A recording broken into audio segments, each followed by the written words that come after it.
Bonjour Sandrine et bonjour les entrepreneurs qui se lancent ou les entrepreneurs qui sont déjà dans l'aventure entrepreneuriale.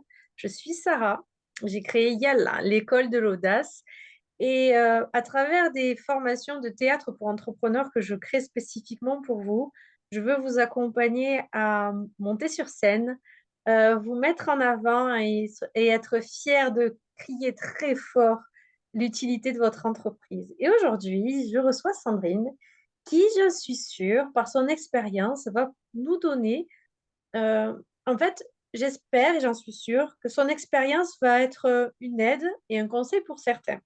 Alors installez-vous confortablement et prenez le temps de l'écouter. Je suis sûre que son expérience va certainement être un conseil pour vous.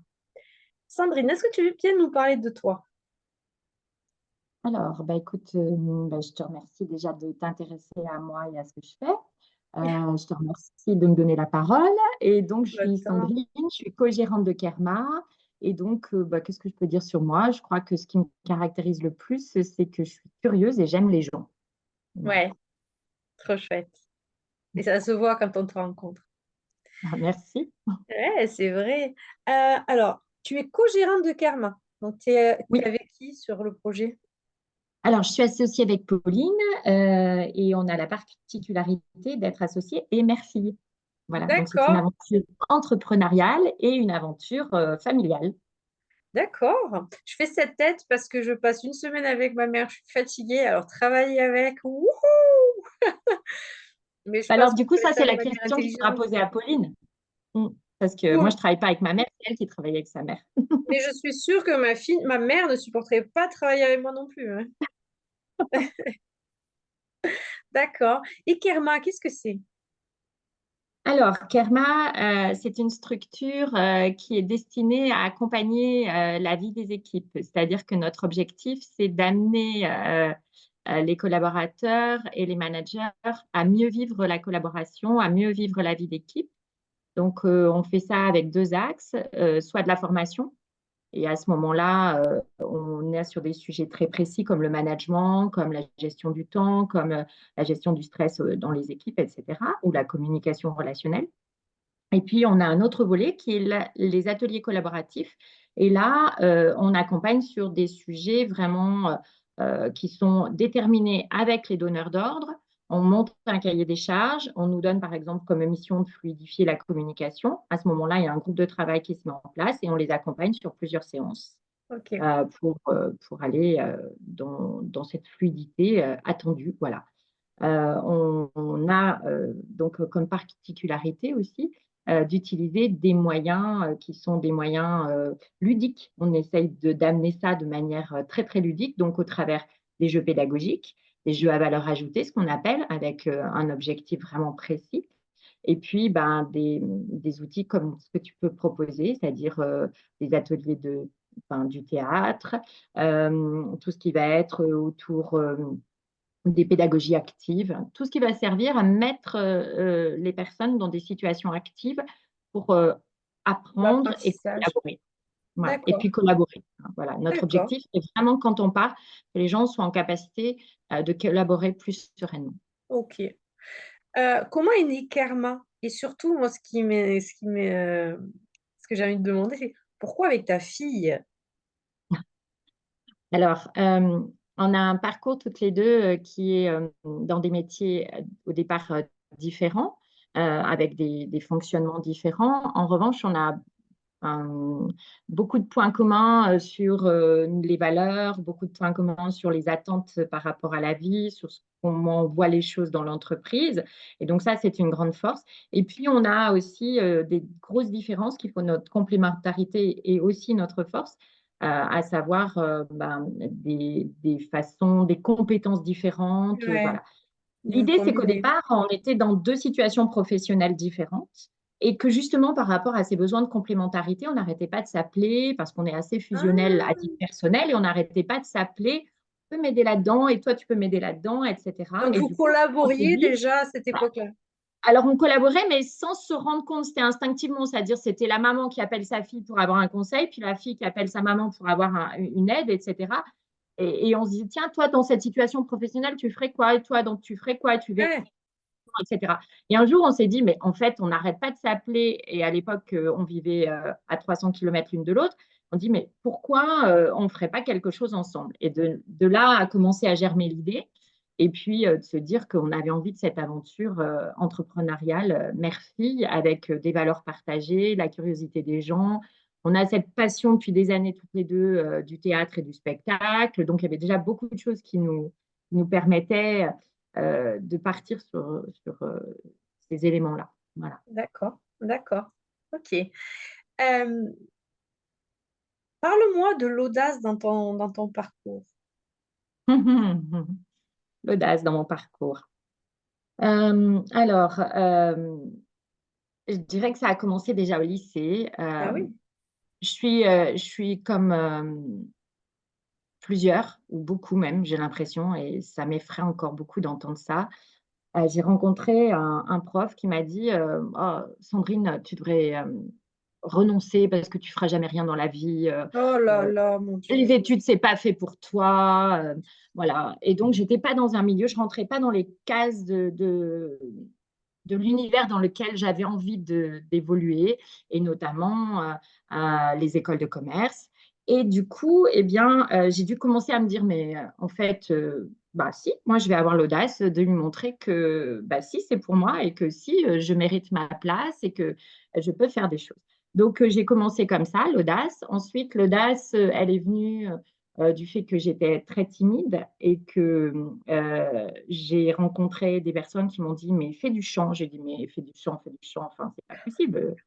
Je me rends bien compte que, voilà. Donc, j'ai commencé à me mettre au fond de la classe de chant, à faire un peu des chœurs, et puis, etc., jusqu'à me mettre à oser monter sur scène seule, à faire du solo, et puis ensuite faire partie d'une troupe, et puis, etc., quitte à monter un petit peu dans entre guillemets, la hiérarchie, puisque c'est une Ouais, association, la jusqu'à faire, création, ouais. c'est-à-dire jusqu'à faire de la création de spectacles et puis prendre la présidence de l'association. Donc là, ça Ouais, a été ouais. aussi une deuxième audace. Une troisième audace a été de créer deux entreprises dans mon parcours professionnel, voilà, dont Kerma. Comment tu Enfin, peux définir l'audace dans ta vie à toi? L'audace, c'est quoi? Si tu pouvais en faire une définition. Simple, je suis un enfant de 10 ans et je te dis, c'est quoi l'audace? alors pour moi, c'est ne pas écouter euh, les injonctions sociales, c'est faire son propre chemin malgré ce qu'on peut nous dire, malgré les poncifs tout faits de c'est pas fait pour toi ou tu n'y arriveras pas ou prends un autre chemin, etc. Donc écouter vraiment son instinct. C'est audacieux parce que bah, justement, il y a beaucoup de pression. Donc ça, c'est la première audace. Et ensuite, l'audace, c'est d'avoir l'audace de se faire confiance et de se dire, ben, si moi, je pense que je suis sur le bon chemin, je vais faire ce qui est bien pour moi et ce que je pense, voilà, aligné. Est-ce que tu as connu, toi, un événement déclencheur, soit intérieur, soit extérieur, qui t'a poussé à te dire, attends, tout ce qui me vient de l'extérieur me renvoie une image d'une personne incapable. Moi, je vais me poser et je vais réfléchir à ce que je veux moi.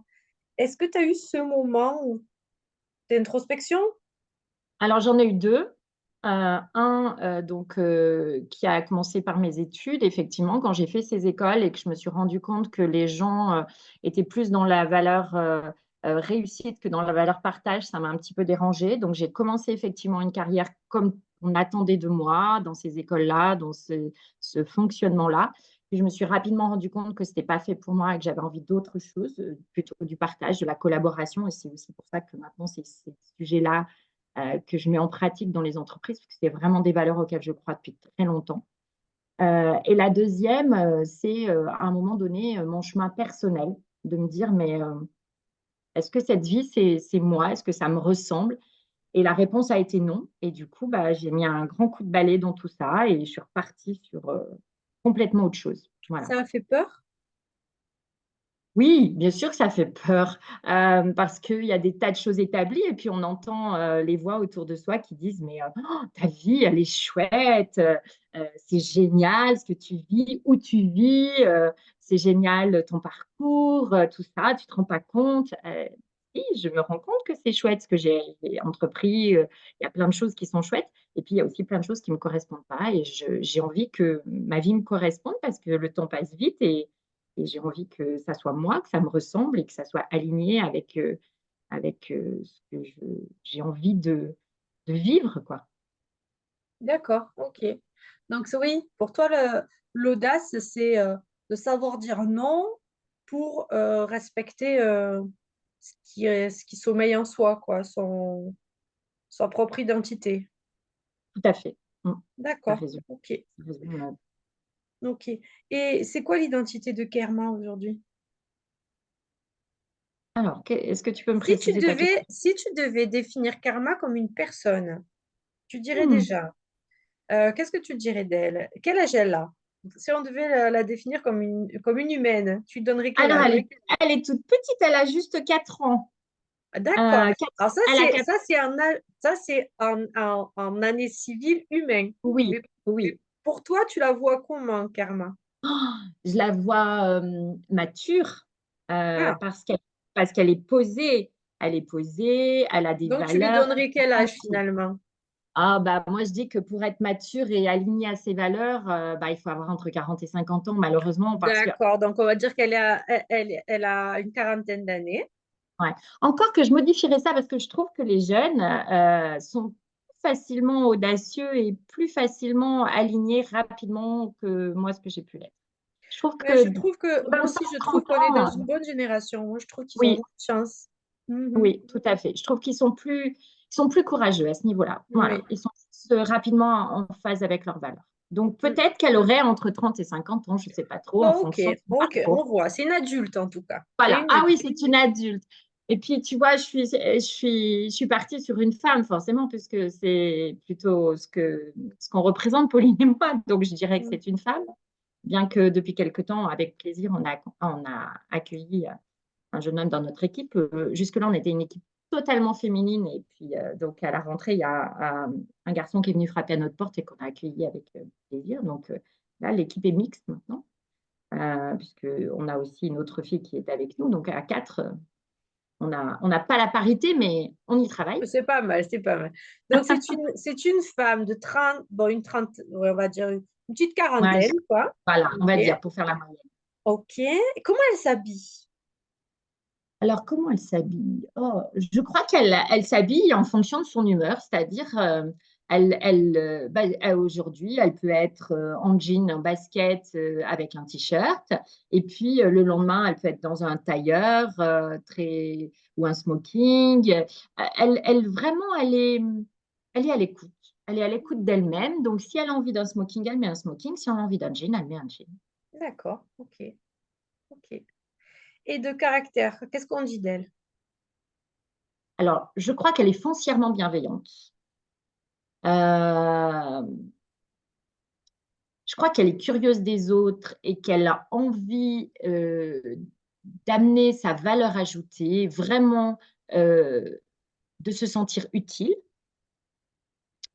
Euh, voilà, je crois qu'elle a aussi quelques valeurs féministes, peut-être un peu, mais féministes, pas très militantes, mais, Elle n'est pas dans le mais combat. non, elle n'est pas dans le combat. Elle est dans sa réalité de dire, moi, j'ai envie d'exister avec ce que je suis, mais j'ai pas envie d'aller combattre les autres pour exister. Ok. Et quand Kerma a une idée, qu'elle se lance, elle a un projet, elle se lance, est-ce qu'elle a peur quelquefois? Alors, c'est difficile de dire qu'elle a peur parce que comme on est très, très à l'écoute les unes et les uns des autres, on y va toujours en équipe. D'accord. C'est-à-dire qu'au départ, on en parle, Karma réunit tous ses petits neurones et se dit, toi, tu es OK, toi, tu es OK, toi, tu es aligné avec ça, bon, on y va. Donc, on a la force du collectif qui nous emmène. Et Donc, même c'est s'il y pas a... une- Ouais. Donc, elle considère pas l'audace comme de la folie ou de l'impulsivité. Non, elle, l'audace, Non, c'est il y a quelque chose, non, j'ai une idée, elle est peut-être sympa, mon idée, je vais l'expérimenter, je vais voir. Alors, posons-nous et réfléchissons. C'est ça. exactement, ouais. Mm. On essaye de réfléchir, mais on y va aussi quand même beaucoup à l'instinct. C'est-à-dire qu'on s'écoute beaucoup, on se dit, on sent que c'est OK, ben on y va. Si ça nous paraît être cohérent avec ce qu'on a envie d'être et ce qu'on peut apporter, ben on y va. D'accord. Ok. Si Kama avait un conseil à donner aux futures entreprises, à ces petits bébés qui sont en train de pousser dans les pépinières et dans les incubateurs d'idées, qu'est-ce qu'elle dirait? J'ai droit qu'à un seul, Sarah? Non, tu me vois Alors, donner des limites aux gens. alors je dirais bah, déjà, écoutez-vous. Vraiment, écoutez-vous. Si vous pensez que vous êtes sur le bon chemin et si vous pensez que c'est la place que vous devez occuper, ça va pas être facile. C'est pas facile, hein, parce que bah, bien sûr, il y a toutes les réalités, il y a les réalités business, il y a les réalités de la vie, il y a tout un tas de choses. Par contre, écoutez-vous. Ensuite, faites-vous confiance. Faites-vous confiance. Ça ne veut pas dire soyez euh, en dehors des réalités.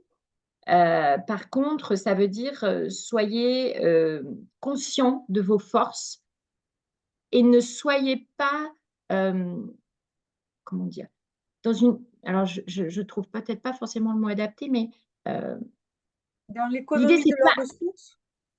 Alors, ou ça, ou en tout cas, ne pas oser les dire. C'est-à-dire de dire, voilà, quelle est ma valeur ajoutée? Je suis alignée avec ça. Je sais que je peux vous apporter ça. C'est Merci pas de de la, dire ça, merci de le pas de la dire. vantardise. C'est pas de la Non, vantardise. C'est juste, je peux apporter ça et je sais quelle valeur j'ai. Ça, voilà, j'ai de l'estime de moi, j'ai de l'estime pour moi et je peux apporter quelque chose. Donc ça, si je sais que je suis sur le bon chemin et que c'est ça mon projet, ok, j'y vais.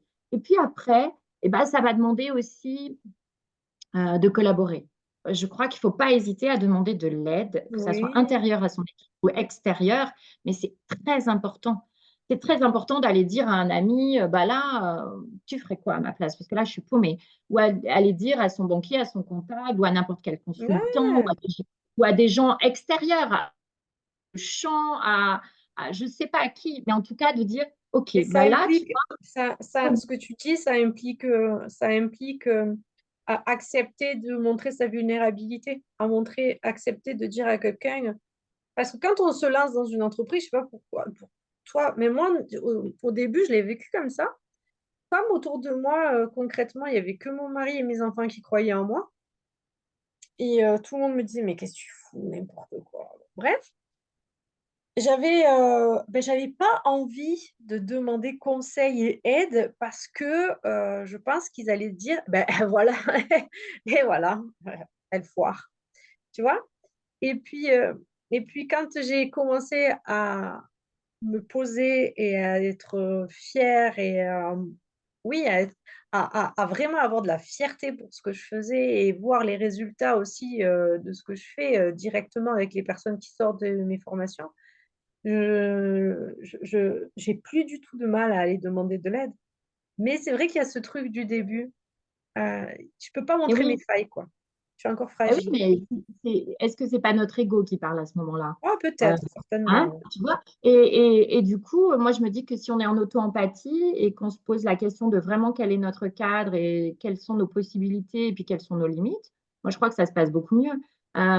L'idée, c'est vraiment de dire, bah, là, voilà, j'arrive à ma limite et j'ai besoin d'être accompagnée là-dessus ou là-dessus. Et moi, en plus, je crois que c'est tellement riche. Enfin, nous, on prône l'intelligence collective. Alors, je ne vais pas dire le contraire, hein, parce que dans nos ateliers, c'est vraiment là-dessus que c'est construit. Donc, on voit à quel point ça va faire émerger des choses qui n'auraient absolument pas vu le jour si c'était travaillé de manière individuelle, quoi. Ouais. Donc, c'est vraiment important de dire, oui, j'ai besoin d'aide, j'ai besoin de conseils, Même j'ai si besoin on de est solopreneur, hein. choses. Même si on est seul dans son entreprise, hein. Bien Il y a, sûr, bien sûr, bien sûr. d'où l'objet, pour moi en tout cas, je le vois comme ça, d'où l'intérêt de créer des liens avec d'autres entrepreneurs. Mm. J'aime bien, tu sais, boire un café le matin en visio avec des entrepreneurs 1 ou 2 fois par semaine. Et on discute, on papote, on fait connaissance. Et quand je suis en difficulté, ben, j'envoie un petit message parce qu'on a créé Mm. le lien et c'est tellement, tellement, tellement agréable. Bien sûr, Ouais. mm, Mm. bien sûr. Donc, même Que quand on est chacun seul. peut apporter à l'autre. Mm. Mm, mm. D'accord, ok, ok. Ben, on pourrait parler comme ça pendant des heures, mais on va laisser tranquille ceux qui se sont posés pour nous écouter. En tout cas, c'est très riche. Il y avait une dernière question que j'avais envie de te poser parce que tu as dit plusieurs fois qu'il était important de s'écouter. Est-ce que tu as une technique, toi, que tu utilises pour t'écouter? S'il y a une sensation physique désagréable, c'est que déjà, on n'est pas aligné, on n'est pas au bon endroit au bon moment, où il y a quelque chose qui ne va pas pour nous, il faut s'écouter. C'est pareil pour les émotions qui peuvent être désagréables. Si on ressent un petit peu de tristesse, si on ressent un petit peu voilà, de colère en nous, c'est qu'il y a quelque chose qui pour nous, est en train de chatouiller, qu'il va falloir écouter parce que ça ne Et prendra pour l'écouter, pour la ressentir, cette qu'il faut se colère ou poser. cette sensation, il faut se poser. D'accord. Et Il faut se poser. Et toi, tu as puis se quelle poser question? quelques questions. D'accord. Se poser quelques questions. Qu'est-ce que je ressens? De quoi j'aurais besoin là pour aller mieux? Qu'est-ce qui me ferait du bien? Qu'est-ce que j'ai envie de faire? Voilà. En tout cas, se poser quelques questions qui, pour nous, vont faire écho à ce qu'on est en train de vivre et se prendre du D'accord. recul. Et puis, hein, tu me parlais des conseils, mais ne pas hésiter quand vraiment je suis à saturation, si je suis en entreprise, c'est pas parce que je vais faire 15 heures par jour que je serai efficace. C'est peut-être à un moment donné, c'est fini. J'ai plus la possibilité d'être concentrée. Je sens que je suis à saturation. Eh oui. Là, je vais faire un tour, je fais quelque chose qui me fait du bien. Je me connais normalement en tant que personne. Au fond de moi, si je m'écoute, j'ai la réponse. Donc, je vais peut-être aller jouer au tennis avec un ami, aller chanter si c'est ma passion, aller faire du théâtre. En tout cas, ce qui me fait du bien, aller me promener dans la nature, etc. Me ressourcer parce que je ne peux être une ressource que si moi, je capitalise de la ressource. Ouais. Ouais. Ok. Ben, je te remercie, Sandrine, pour ce moment. Je suis sûre qu'il y a plein de petits tips à récupérer pour se sentir mieux et avancer au mieux, faire grandir son petit bébé. Euh, Est-ce que tu as des aventures à nous donner, à diffuser, des trucs qui vont arriver dans la vie de Karma? Qui vont arriver dans la vie de Kerma. Alors, on a toujours des nouvelles aventures. Je crois que l'équipe de communication a communiqué là-dessus. On est en train de préparer un beau projet secret, mais pour le moment, je n'ai pas encore le droit de révéler, mais ça va être un bel outil ou un beau projet en tout cas. Voilà, donc qu'on est en train de créer. On a noué de nouveaux partenariats, donc avec de nouveaux endroits pour aller rechercher encore des façons différentes d'amener nos ateliers. Et puis, on se renouvelle tout le temps, hein. On fait des temps d'équipe pour sans arrêt aller chercher de nouvelles choses, de nouvelles façons de travailler. Voilà, donc bon, des Ben, nouveaux projets par des nouveaux clients, des nouveaux projets par des ouais. nouvelles ressources, des nouvelles façons de faire. On a Bref, toujours Karma des nouveaux. s'amuse bien, quoi. Pardon, Karma s'amuse bien, quoi. Irma continue son chemin. Elle s'éclate. Eh ben, très bien, je te souhaite je lui souhaite et je vous souhaite à tous que Karma danse, s'amuse et forme encore des tonnes de personnes pour se sentir Merci. bien ensemble en entreprise. Euh, voilà, mais pour ma part, il suffit d'aller voir mes réseaux et vous aurez les dates des prochains ateliers. Et puis, n'hésitez pas à prendre contact. Je discute avec vous volontiers, on papote et c'est toujours très agréable. Et je vous souhaite Mm. une belle journée à tous.